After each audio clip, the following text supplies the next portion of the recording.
Today, we're going to be talking about the concept of life design, which I would define as the process of designing, creating, and living your dream life. So, I think that many of us have the privilege of knowing that we are the designers of our own lives. But even so, I do think there are valid lessons that we can learn from, actually professional designers. They have a saying in design that there's no such thing as no design, it's either only good or bad design. So let's take some time today to get in the right mindset so we can design our life in a good and helpful way. So, first, I wanted to read a quote by Steve Jobs. Design isn't what it looks like and feels like, design is how it works. So, a lot of people take that and say that the fundamental of design is functionality. When I started to design my own life, it was really based on what I want my life to look like. And I wasn't really thinking about anything else. For example, I would see a lot of YouTube videos about this perfect morning routine, and I would try those things because in my head, I wanted to romanticize it and be like, this is such a beautiful life. Like, I love this life. But in reality, I was changing a lot about what it looks like and even at times what it feels like, but it wasn't really working towards something. It wasn't working for me. It's because I think I was focused, and I think a lot of us get focused on what our life looks like from the outside. But in reality, that's not what life design is all about. And the second thing I wanted to bring up is that old saying, I think it was in the book Atomic Habits, that you should set systems, not goals. We shouldn't be creating this goal of what things should look like at the end of the day. It should be all about the systems getting there. And I think a lot of people already kind of know and understand this idea. But I bring this up because a good designer will be open to creating any solution, which sometimes to other people looks like they're running in circles, doing nothing, creating nothing with no vision in mind. But it's not because they don't have a vision and they don't know what they're doing.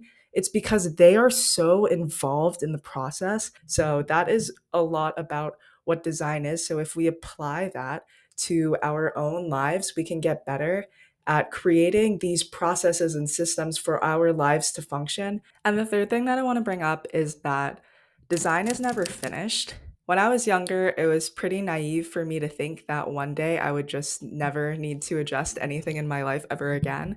But that's what I was kind of doing. I was watching a lot of videos and reading a lot of books about what the perfect mindset is. And I just wanted to be done. I just wanted to find the thing that worked for me and have that work forever. But the truth is, good design is constant. It is a constant process of checking in with yourself and your life and what's going on, seeing if things aren't working and changing the things that don't work, even if it's something that worked for a really long time. I would try to convince myself that, hey, since I've woke up early my entire life, that's working for me, rather than asking myself, does that really apply anymore when I'm only getting 5 hours of sleep because I'm still waking up early for not much reason. So it's moments like those that I have to really sit back and think about what was the purpose of doing that and does it still apply? Because the life cycle of designing your life will not stop. You'll never be done. But that's sort of the fun of it. Like, you get to keep going and trying new things. Speaking of trying new things, the fourth thing I want to say about design lessons is that you don't know if something works or doesn't work for you until you try it. And that sounds so like, duh, you're not gonna know that. But I think what happens to me as like kind of a perfectionist, like, I love planning. I love the stage of researching and planning everything, but at the end of the day, like, I don't know if any of those things are gonna work if I don't test it out. So I think getting feedback from those tests and really trying things is the best thing that you can do to be productive about designing your own life, especially if there are a lot of things that you want to change. And speaking of like that perfectionist lifestyle, I have another quote by a French writer. It's about perfection, and it says that perfection is achieved not when there is nothing more to add, but when there's nothing left to take away. you are trying to make everything mean the most. And I think that is a goal that most people have. Like, most people want to be happy, they want to be surrounded by the things that make them happy. That may not be having the most in every category of life. And I personally get very caught up in adding more things to my life. I get caught up in oh, I need this product for my skincare routine.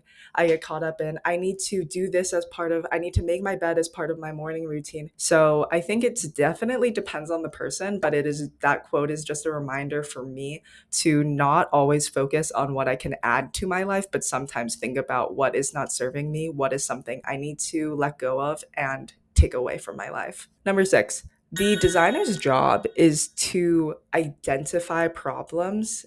And what's crazy about all these distractions we have, like social media and all these books and other people telling us what they found out about their life, is that sometimes that distracts us from having any time to really just sit down and ask ourselves, what is the problem I'm trying to solve?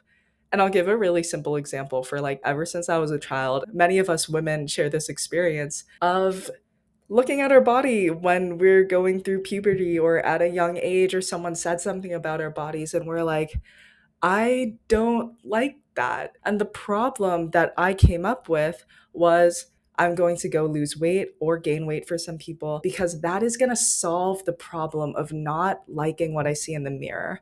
And at the end of the day, I was trying to solve the wrong problem. And I think that happens very often.